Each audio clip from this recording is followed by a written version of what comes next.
And I guess we're recording now, aren't we? We are. All right, here we go. All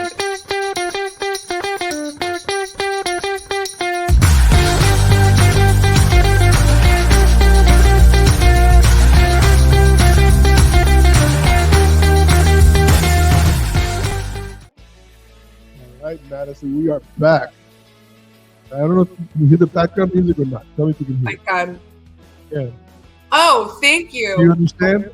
Like there's somebody special, somebody very special. Katie Sweeney, happy birthday. It's your birthday. You know Katie Sweeney? It's her birthday today. Who? Katie Sweeney. Oh, no, I didn't know that. Happy birthday, Katie.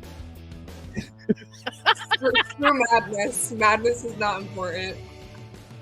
Dude, Guys, the reason I know, Maddie. I know. Happy birthday, Madison. We missed your birthday on the 17th. My producer and my co-host. You saw my comment on your Facebook. That was 2 days. That was the day after my birthday. Thanking everyone who did wish me a birthday. It wasn't like I didn't know March 17th is not your birthday. It's the easiest date to remember. It's like one of those dates you can easily remember. You know what I mean? Yep. Last year I got no attention. I spent all this time putting together a birthday video. No attention. Let's flip the table and see how she likes it. I'm giving her no attention this year.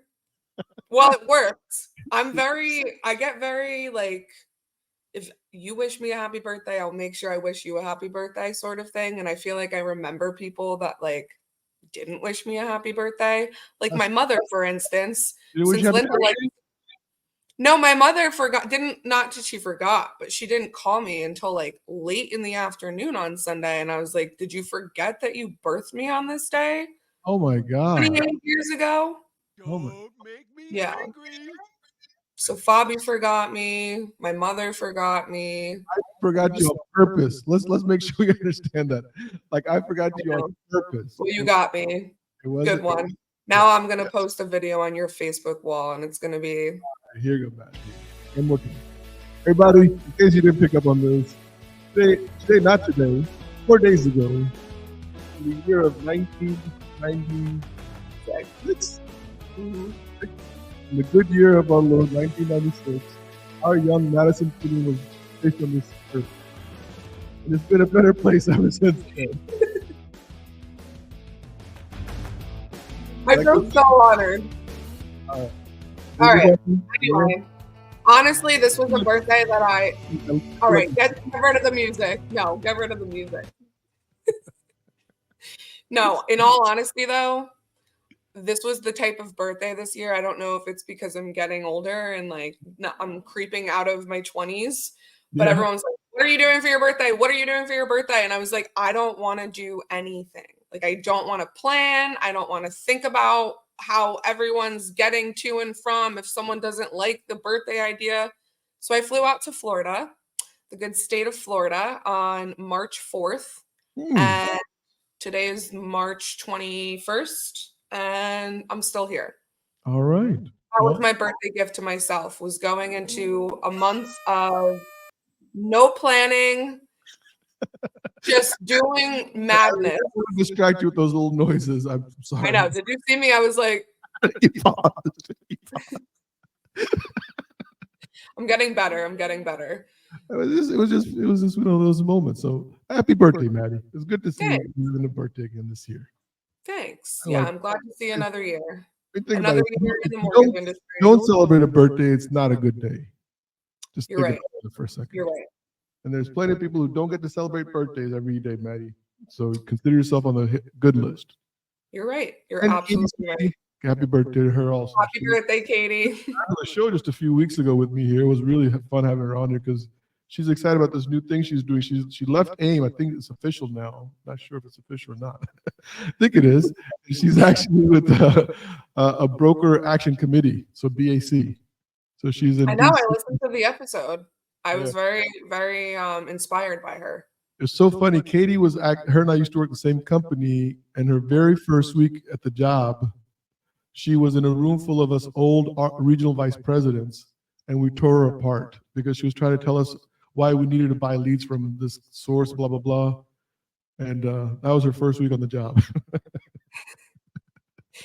You know what? In order to be in this industry, you have to get used to just being chewed up and spit out, unfortunately, is what I've learned over the It's a last couple crazy of years. industry. But look, I do want to make sure you understand something. And I know this is some background noise, but I do believe it's worthiness of my where is it? Did they move it? Dude, who's been playing with my noises? Maddie, have you been in the studio without me? Yeah, I actually flew Did you there do this this? morning. Did you Here it is. For not wishing me a happy birthday. I was like, let me just go in there, mess up the green screen, mess up the mics, mess up the sounds. So we are recording an episode the day after the Federal Reserve did not cut the rates. Yeah, that sound was warranted, okay? That sound was warranted. Oh, But you always accuse me of recording the day after they raised the rate. you're right. So we're recording the day after they didn't do anything to the rate. Rates remain unchanged. But the bond market loved his position that he will looking about 75 bips cut by between now and the end of the year somewhere. You know what I mean? Probably starting second half, right? Yeah, so they agreed that they needed to do it. It's just now it's not the time. The bigger news that's not being talked about. Well, no, I think Barry talked about. I saw something from Barry email come across. I think he's talked about it, which is they are going to be trying to get some of the. I think they call it. Don't quote me on this. I'm not Barry, right? But the quantitative tightening, they're going to start easing it, meaning they're not going to release as many of their bonds into the market, which will then be able to get more revenue into the mortgage bonds, which could still have a positive effect for us.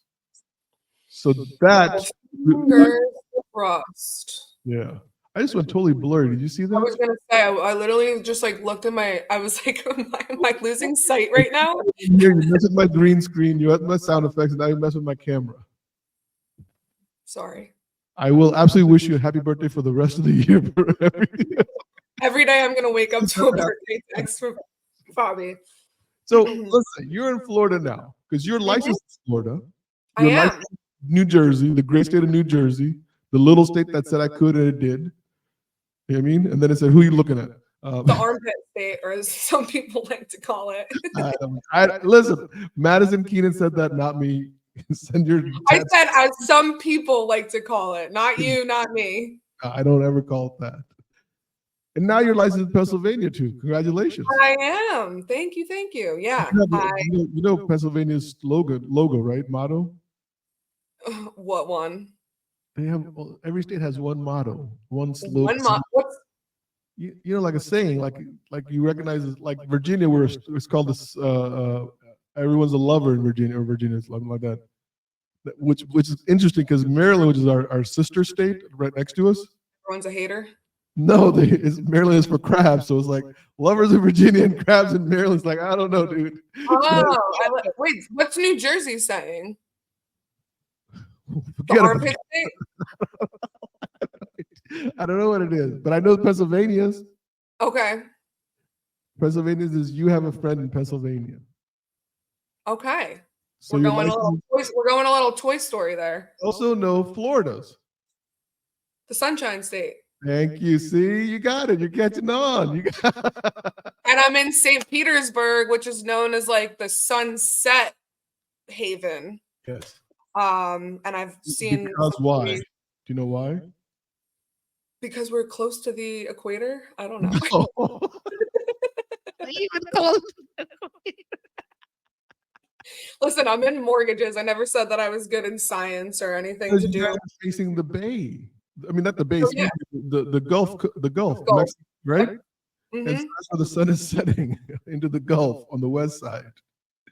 Comes up on the east, sets on the west.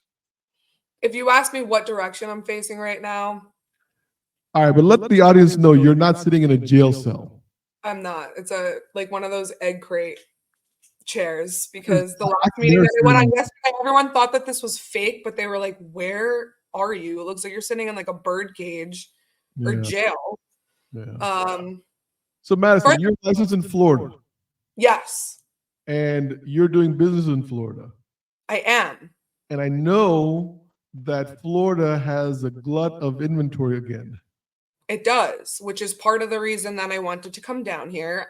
So basically, I know I always compare the differences between like North Jersey, South Jersey, and we kind of have gone through those markets over and over again. But I was getting a little tired of the same excuses and the same conversations over and over and over again with clients, with realtors, with title, with whoever about inventory being one of the issues. So I was like, okay.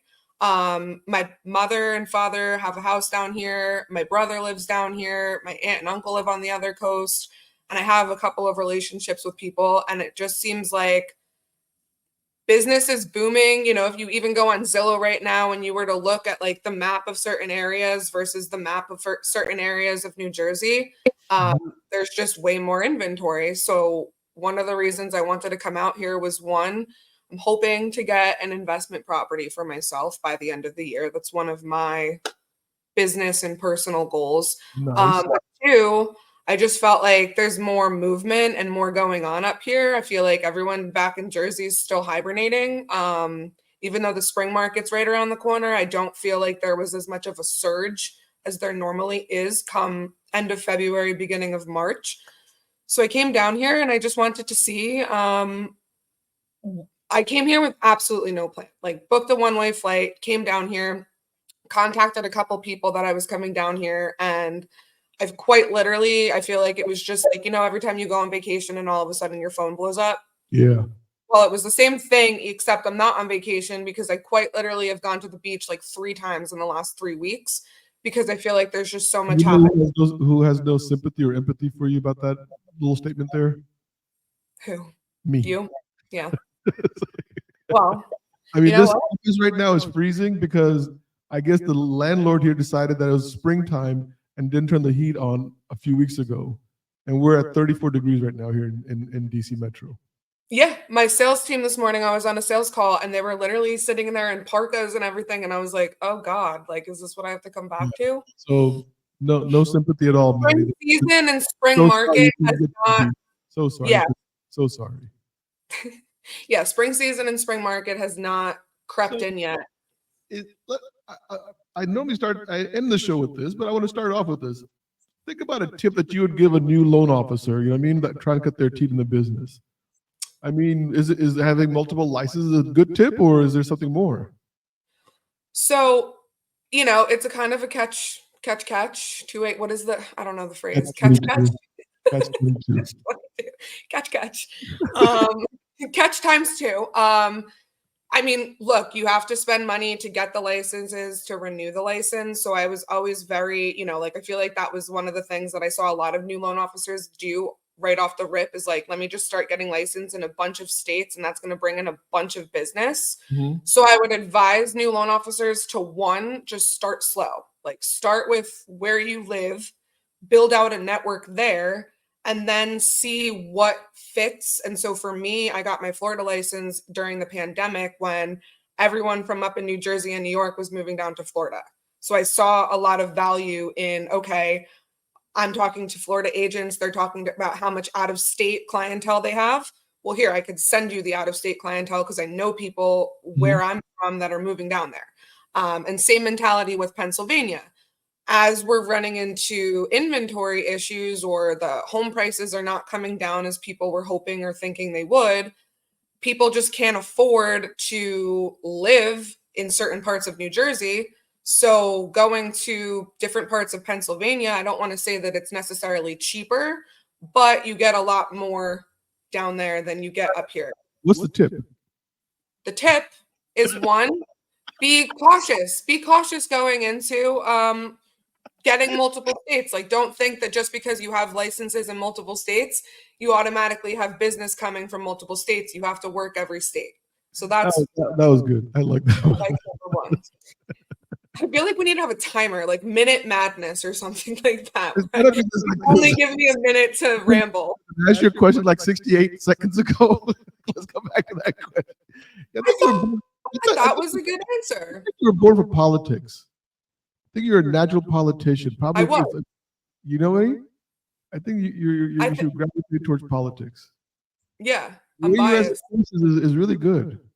I mean, you're destined to be on the hill sooner or later. When I Anyway, just beat around the bush, talk about everything but the question. so is there a tip in there, Maddie, for young loan officers? Be careful on spending too I much feel money. like you need to replay this episode, and you're going to hear the tip in that piece of advice that I just gave you. But the Listen, other maybe I tip, will.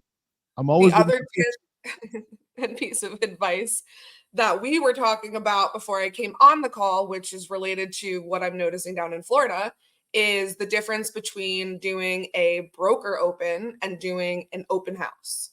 So real quick on that one, I'll keep it simple. Thank you. Open houses are a great way to strengthen an existing relationship with a realtor that you're already working with. Okay. I mean, that's that. I'm going to not even side tangent. Then with a broker open, if you're a newer loan officer, that is a good way to get exposure to multiple realtors in the same room. So I've been going to broker opens since I've been down here, and it's not during the weekend, it's during the week, a lot of them. So I'd say if you can find a combination or a happy medium between doing broker opens where you're meeting other listing agents and other buyers agents, and then you're able to do open houses for people that you have existing relationships. I think it's a little difficult if you're, just trying to get into the open house side of things without having an existing relationship with that agent. Did you find that the food at the Brokers Open was better than the open houses? I always Well, found that it was way better at Brokers Open. the first Brokers Open I went to, I was like, ew, like it looked like someone made these sandwiches in the back room with like Good. Wonder Bread Uh-oh. and egg salad. Uh-oh. And then the second one I went to, which was a $5.5 million listing for a broker open. Much better food. Much better food. There was food on the first floor and the second floor, and I'm like, are we at a food tour right now or a house tour? Yeah. But I didn't get to eat because I was like the greeter at the door, and there was this giant balloon arch, so people wanted to take pictures. So I kind of became like the photographer, greeter, loan officer, making sure they were signing in person. Which wasn't bad for me because the whole reason that you're supposed to go to these things as a loan officer is to assist the ones who are hosting it. Right. So I'd say for loan officers, being of assistance to listing agents, whether it be open houses or broker opens or a combination of both, will kind of solidify that you don't just have these great loan programs, you offer more than that. So it's interesting you talk about agents, real estate agents. Because the pink elephant that you just stared at, right, is proposed, I want to make sure we use the word proposed, NAR settlement. So anyone who doesn't know what NAR stands for is the National Association of Realtors. They came into that agreement or proposed a settlement to I guess, end the lawsuit against them, right? For $418 million and a slew of changes that are going to be affecting agents if this proposal goes through. So I'm curious, was the brokers open before or after this NAR settlement was announced? Before. So there was no tension. No tension, no Debbie Downers. Right. But I think right now, one of the things that I was kind of talking to you about, and we were kind of debating on whether or not we wanted to bring this up, because again, it's proposed, nothing's in place. Yes. But what's interesting, or what I'm noticing a lot on social media and news articles and all this stuff, or just kind of like the talk of the industry right now, is a lot of realtors like suddenly having to like defend themselves, defend their business, defend their worth. Like, people just bashing on it. Like, you don't know what you're talking about. Don't listen to the media. And I feel like we both have a lot of feelings and opinions of the situation. But the ironic part of it to me is that I feel like a lot of loan officers were in the same position, or have been in the same position, with everything that's happening with the rates. So it's all of a sudden. Excuse me. Yeah. 2008, I know you were still in junior high or some shit like that, right? Yeah. It was literally like every night I stopped turning the news on because every night some national news media was bashing mortgage industry Yeah. because we were supposed to be the ones who like made all these ninja loans and all these loans that were now foreclosing and the country was going down to hell and it was all the mortgage lenders' fault. Yeah. And we had to be railed in. We were cowboys in the wet wild west and blah blah blah blah blah blah blah. And no offense to my realtor friends, I have plenty of them, and I have a lot of respect for what they do, by the way, because they do. I could not do what they did, for the record. I've said this before. But in that entire 2008, 2009 era, I never saw one report making the realtors look like they were partly to blame for it. Right. And I was really dumbfounded, like how they get away with this because the contracts were being written by the realtors. Granted, we were doing the loans, but they were the ones showing the houses to people who couldn't afford them. So there's multiple blame. Yeah. And that's where I feel like right now it's like realtors are suddenly feeling on like on the defense. And, you know, I just feel like the mortgage lenders have taken the heat for a lot of years. And like we all, because of the interest rates or because of home prices or all these things that make, the houses unaffordable so that they can't afford to qualify for their houses and things like that. Like that's what I feel like has been like being dumped down everyone's throats and necks. But now all of a sudden it's like, hey, they're looking at all of the pieces and all of the key players in the transaction and who they're paying for what services that are or aren't being done.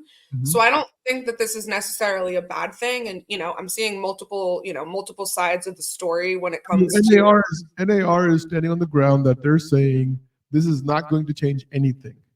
Yeah. As far as commissions being paid, that's what they're telling their association members, that there's going to be a separate addendum where the consumer signs an agreement to pay the buying agent 2% or whatever the agreement is. You know what I mean? And that'll be part of the contract. And so it'll still be business as normal. It's just going to be. It's kind of like, so it's really weird. I explained this to somebody else the other day, where, believe it or not, in 2010, when the SAFE Act came out, I was shocked that we had to get this form signed to let the client know that you could either choose to float or lock. Because so many consumers had told the agencies that Madison never told me I could have floated, she just told me how to lock. Or vice versa. Fobby never said I could float, or lock, so I just floated and the rates got worse. Yep. So then that's why you have that disclosure today saying you have the option to either lock or float. Yeah. And I just feel like COVID really kind of lifted the regulations a little bit. Like how many overlays did we have just on like the mortgage side during COVID and this change and that change, and now everything's kind of going back. So I feel like it's also like a period of reflection for real estate, mortgage, like, what was happening that was making business boom so much? Was it just the interest rates, or was there more to it? And is this all tying back to being fair and right and true? So for the record, what grade were you in 2008? I graduated high school in 2014, so I was in 6th grade.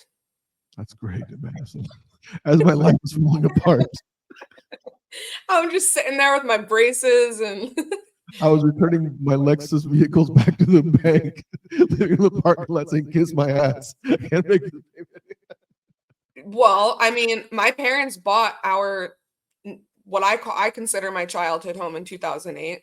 And so we constantly have, because they're getting ready to be selling it this year. And I don't know, they've just seen it go like this. And like me and my mom just had a conversation recently too. I think also a part of the reason why people are so upset with everything happening in real estate mortgage worlds is because no one's holding on to properties like they used to. I feel like people used to buy a home with the intention of living in these homes. And now you got fixer-upper homes and you got your starter home and you got your married home versus your family home and your vacation home and second home and Airbnb home and like short-term rental home. vacation rental home, like all of these things. So it's like, I've just even been struggling myself recently as a mortgage lender because I have people coming to me with like, not just like a, hey, I want to purchase a conventional home, a home at 20% down conventional. I want to, do an investment home equity line of credit to pull money out of this investment property to purchase 4 more investment properties, but this one needs a renovation. And like, it's just like things have gotten so much better, maybe because there are so much availability of products and stuff. But I feel like it's also like not one deal is the same. And like, it's kind of gotten out of hand. Like, I feel like sometimes when people are like, oh, well, like, what products do you have? I'm like, I got a whole brochure. I got a menu at this point. Does it make you kind of like lose your mind sometimes, like all the different things you got to focus on, or what is it? I just think like it makes it hard it makes it hard and it makes it easy depending on the person to find your niche, right? So like we were just talking about, is it good or bad to expand territories as a loan officer? Mm-hmm. Well, it's good in some ways that you're able to, you're licensed in multiple states, so you get to have multiple relationships with people. But then at the same time, I'm like, it makes home ownership almost too available to everyone, or like it makes it seem like it's for everyone. Like if I can't do it, some other company or some other loan program can. Like Yeah. it kind of lessens the bar for what is expected of you as a homeowner. So, Madison, I mean, I know we're running out of time here, but I got to get to your yelling portion of our episode here. This is called the yelling portion, right?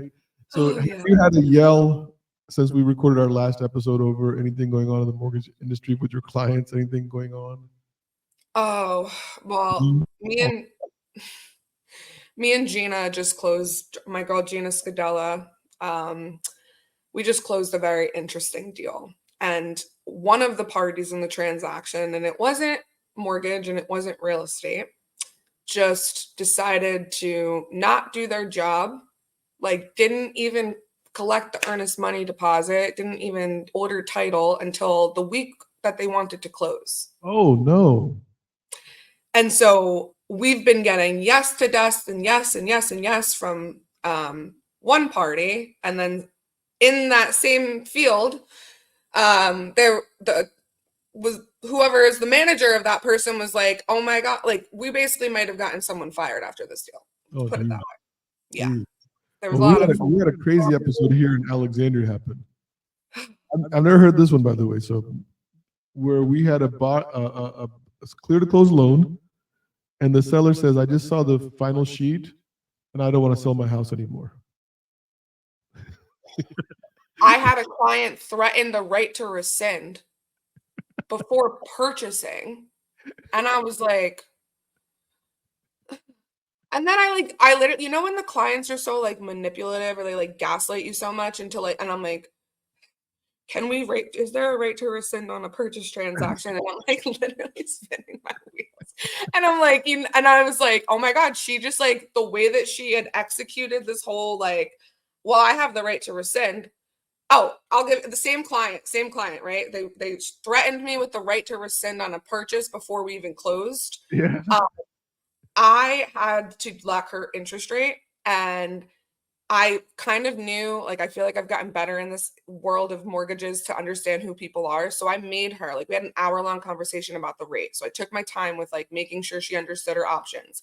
I made her email me afterwards and just say, like, just to confirm, like, this is what you want to lock into, because I'm a girl that needs her receipts. So then I get a text, again, like 2 days before closing. Hey, I'm looking over the loan estimate, and or it wasn't 2 days before closing, it was when the preliminary CD goes out. Hey, I'm looking over the points and fees doesn't make sense. Remove it. Just like that. Just remove it. Keep the same rate. Just remove the fees because I'm realizing it doesn't make sense. Well, you can do that, Maggie. Of course. Get And then you can on the loan right before you close too. You can't make this stuff up. I'll end it with this though. No, I gotta tell you something you can't make up. So some guy applied for a job with us today. Okay. Now, funny thing is I guess he didn't know I worked here, but he had worked for me at another lender previous years ago. So I knew with this guy. But, and I looked him up. I don't know. In 10 years, he's now been with 23 different mortgage companies. So I know we're coming to the end. I know we're coming to the end here, right? But think about this. It made me wonder about our industry, Maddie, because I said, hold on. Why do they keep hiring this guy? Yeah, or why does he still want to be in the industry? Like, and the other thing is, right now we have all this data, right? I got data, like I got so many different data companies give me data on loan officers. They can't hide like one of these, like if it's not MMI, it's Modex. If it's not Modex, it's Ingenious. If it's not Ingenious, it's Simple CR. But one of these guys is gonna be right. But how do you say zero production? And you keep getting hired by companies. And these are not small companies that are hiring this guy. These are reputable lenders that say, yeah, I'll take a chance on you because clearly XYZ lender didn't know how to support you. And then XYZ and ABCDFG didn't either. But to your point, I did wonder, like, why not go get a job? Why not go get it? I mean, like you have to respect, because it's like it's not easy to be in this industry. You know how many times I've just wanted to like, okay, it's not working, right? Like it's just not working, or things are just like everything's stacked against zero production for multiple years. No, I wouldn't. No, yeah, that's the difference. Is like I think I'd be like, okay, this is not working for me. Right? I mean, I understand. Like problem, not a company problem at this point. I understand, like, don't give up before the miracle. I got it. I understand. Miracle may or may not happen on the 25th company, though. But there is another saying that if you keep doing the same thing, expecting different results, it's insanity. And after 23 companies in 10 years, I mean, like that's like more. That's 2 a year. Yeah. That gives me anxiety just thinking about having the start over process. It's actually 2.3 when you really break it down, because there was like a couple of companies he was only at for like, I think there was one for 1 month and one for couple for 2 months. Imagine having a client that like really wants to support you too, and you're just like, hey, I'm moving again. Hey, okay, we're going here. Okay, no, I'm the best though. You just got to keep following me. I know what I'm doing. Oh my God, no. Yeah. Anyway, I just want to bring that up because I know we've been going. I'm seeing my share of weird stuff, but I see, I guess, on our side, the more the B2B side, you see on the B2C side. But there's a lot of weirdness going on in this industry right now. So thank God we're still around. And I'm happy that we have this platform here to talk about it, because I had someone pick up on what we were talking about on one of our more recent episodes, and they work for an advertising company in Los Angeles, and she reached out to me and said, hey, one of my clients is H&R Block, and they're trying to do a social media series on consumer spending and wedding culture. Would you be interested in auditioning for the role? And I was like, sign me up. So I did an audition 2 weeks ago, and your girl is getting flown out to Los Angeles and paid to talk about consumer spending and the toxic wedding culture that is our generation, my generation. And so I guess they couldn't have picked the old 57-year-old Pakistani male, huh? I guess not, but we might have to do a podcast recording that week when I'm in Los Angeles so that you guys can see the behind the scenes of madness. Maybe you could have a better microphone also there. Maybe you could use their props or their actual studio and record. Yeah, true. Imagine that, Maddie. Imagine being on a chair that doesn't move around and get you dizzy. Whatever, Fob. You're being a hater. No, I just want warm weather back. That's all I want. I just want warm weather back. I like this morning when I took my dog out, I'm like, will you please hurry up, Sammy? Please. It's enough. No, I know. I'm grateful. I feel like I came to Florida. I got new opportunities, new mindset, new outlook on the industry. I'm good. I'm coming back to Jersey, and I'm going to hit the ground running this weekend in an open house. All right. Well, there's your theme for season 3 right there, buddy. I'm actually thinking, like, can we put words to this. you work on that, Madden? We're gonna have somebody sing. Yeah, Like, not me. time for madness. We need like an actual. We're gonna have someone create like an actual song for me. Yeah, be It's cool, right? happening. There's Yeah. a really cool section here where it breaks down just the drums and the bass. I was actually listening to it this day. I was like, I like this song. I can listen to it. There, right here. And on that note, Maddie, say your lines, buddy. JP, wrap it up. Goodbye, everyone.